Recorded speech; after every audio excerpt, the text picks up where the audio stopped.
Hey, horror fans, once again, it's the Horror Miser Monty G. Yes, time to do another movie review. Today, we're going to review the movie The Curse of La Llorona. Now, The Curse of La Llorona is a 2019 supernatural horror film. It is the ninth film in the Conjuring Universe franchise. Yes, the ninth one. Yes, this is actually part of the Conjuring Universe. This was directed by Michael Chavez, I believe is how you pronounce his name. It was written by Mickey Daltrey and Tobias Akanis. Now, of course, this was produced by James Wan. It stars Linda Cardellini, Raymond Cruz, Janae Lee Kitchen, and Roman Christo. Now, basically, a lot of people have been bashing this movie. It's real terrible. It's real bad. But let's see what I have to say about The Curse of La Llorona. Now, based on the Mexican folklore of La Llorona, a child protective service agent must protect her own children from this malevolent spirit who wishes to take her children away from her. Yep, that's basically what the premise of this movie is about. Pretty simple, huh? Now, while this film may be part of the Conjuring universe, it received very little marketing than any other films in the series. I mean, it just happened to, boop, here it is. Now, perhaps it's because the filmmakers knew that this was not going to be a good enough film, or at least maybe another Annabelle. So they just released this a week before Avengers Endgame. So it would make some money. So I give them credit for doing that. You're not going to release this right during the week of Avengers Endgame. You ain't going to make shit. Now, as for the movie itself, it's your typical supernatural horror film that we've seen plenty of times before. There's nothing new or different in here. Now, I do like the fact that they're using a Mexican folklore, so that's something a little bit different. But it relies too many on jump scares and false jump scares. You know, nothing really interesting or nothing to give this movie some jolt. Now, I did like the acting, and I was entertained by the story and the movie itself. Who knew? Now, after we see how the myth of La Llorona began, pretty nice way to introduce the story, we're introduced to Anna Tate Garcia. Now, she is a widow child protective service agent in 1973 Los Angeles. You could tell because they're actually using typewriters. Remember those? She has two children, Samantha Sam and Chris Garcia. And she's trying her best to take care of them after their father, who was a police officer, was killed in the line of duty. We don't know how, but that's what the story interprets. That's how we interpret some of the scenes in the movie.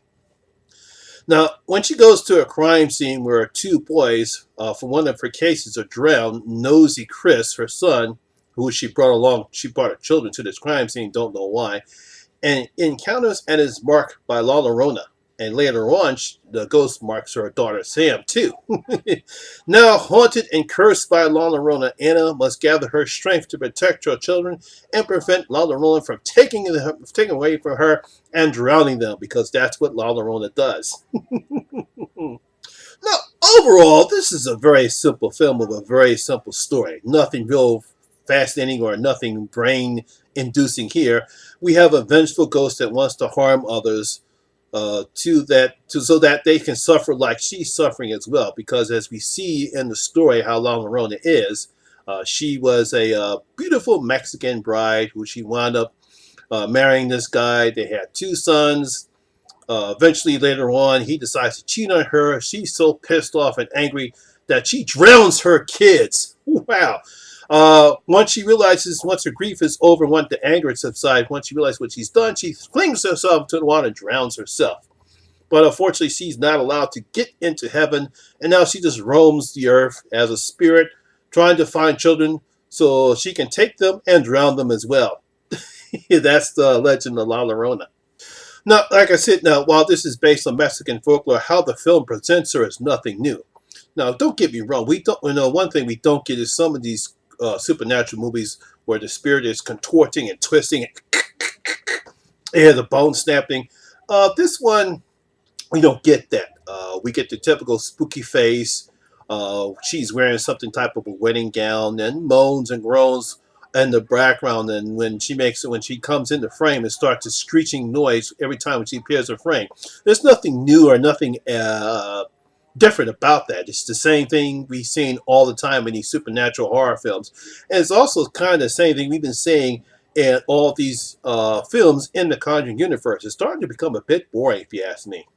There's no This film doesn't have the atmospheric presence like we had in The Nun. It's basically in the same setting that we've seen in some of these films. And another problem that I had in the film is that, oh my God, too many jump scares. Now, some of them are kind of effective, but the rest are just the typical jump scares that we've seen, and not only in this series, but we've seen in other supernatural horror films too. The filmmakers simply didn't try to do anything different to at least make this film stand out from a crowded film of this subgenre of horror. Now, I know James Wan produced this film from his Atomic Monsters company, but we've seen better work from him and all the other people that he's hired under this umbrella of his. It makes me wonder whose idea was it to include this into the Conjuring franchise, because other than the appearance of a character from the first Annabelle film, I don't see why the need to include this into the series. I'm assuming somebody thought that this was not going to be a good film and decided later on, hey, let's add this character from the first Annabelle. That way we'll make it even more interesting. But it doesn't. It's just poor writing. Now, the saving grace of this film is the acting. You really have to give credit. Well, I give credit to Linda Cardellini. She's the only thing that's holding this film together and make this film somewhat entertaining. I mean, she gives Anna the strength that she needs while she's coping not only with the loss of her husband, but also having to work as a single mother raising two children. Kind of reminded me what my mother did when she was raising me and my brother. And so I felt that emotion. I felt that pull, what she was going through, that struggle she was going to. Not only did she lose her husband, now she's struggling, being a single mother, trying to work and take care of two kids. I like that presence that Cardellini gives Anna. Not only does she show the emotions for caring for Sam and Chris, but for the two brothers who are in her charge. Now, I know the story doesn't do that much for her when this crazy shit starts to happen during the second and third act, but Linda still shows the courage and will do anything to protect her children, so I do appreciate that aspect of the film. Now, I even like the child actors in this film. Lee Kitchen and as Sam, Samantha, and Roman Christoph as Chris. Now, while they do show the correct reaction that children of their age should have when a ghost or a vengeful ghost is haunting them and burning them, at least they're not annoying. They don't cry and whine on the screen. As a matter of fact, they make some of them make nice little jokes in the film, and I felt that was funny. So I do like the child actors in this film. Now, as much as I like Raymond Cruz as a character actor, I think he's kind of wooden here as the flock priest Raphael Olivier.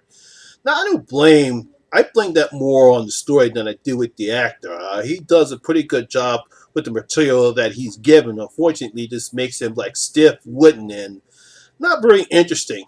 He does what he can with the role because he's such a good actor. I love his performance in all the filming he does. I even liked him when he was in The Closer.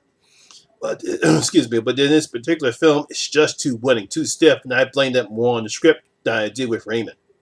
So here we have a bad script, real not so fascinating story. And I give the filmmakers credit, and I give James Wan's credit. And I'm pretty sure they thought they had something here. So I give them credit for trying to create something from a different culture.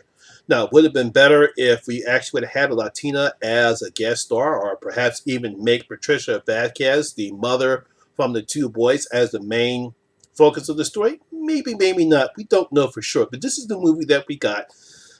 Like I said, I understand the fake jump scares, the lack of any type of atmospheric presence in the film. There's no real tension in the film. Too many reliance on jump scares. But like I said, I was a bit entertained by the movie. So I give the actors credit for doing what they can do, even for lousy script. So, the Horror Miser is going to open up his vote. And I'm going to give the Curse of La Llorona 1.5 out of my 5 gold coins. Yes, only give it 1.5 out of my 5 gold coins.